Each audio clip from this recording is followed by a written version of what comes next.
In addition to being able to record tutorials anywhere you might be online, iorad also allows you to capture tutorials on any kind of desktop or offline software as well.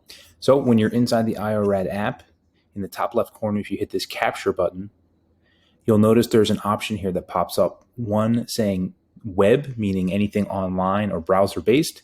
The other option is desktop. And if you were to hit the desktop button, you can actually hit start desktop capture and we'll be able to jump right into recording on a desktop software.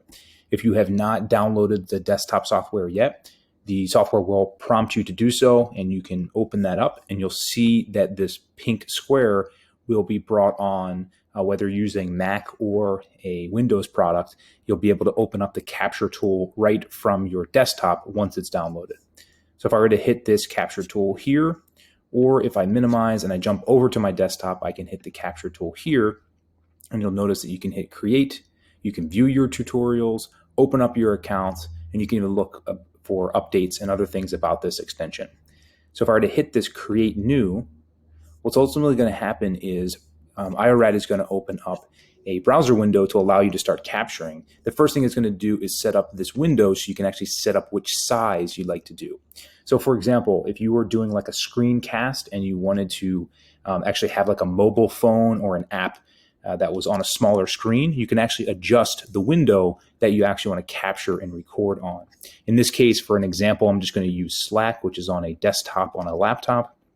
So I can auto adjust that sizing for whatever I might need. Once I get the box correct in where I want to actually capture, I can hit the start button. The same countdown will happen. And just like it would do on a web capture, it's going to do the same thing on this desktop software.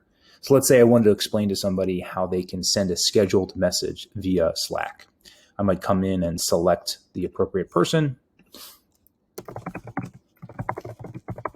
I would type my message. I would come in here and hit schedule custom time. And let's just say I wanted to make it for that 9 a.m. and hit schedule message. And that was the end of the task I wanted to do. I could come through here and hit stop. And I would have finished up that tutorial and hit done. And you'll see automatically that the software will bring you back over to the web version of iorad, and you can go through the editing process just like you normally would anywhere else. So the desktop allows you to capture things like a mobile phone or any kind of Zoom capture, anything else you might be doing, as well as just general desktop apps that you might want to be creating tutorials for.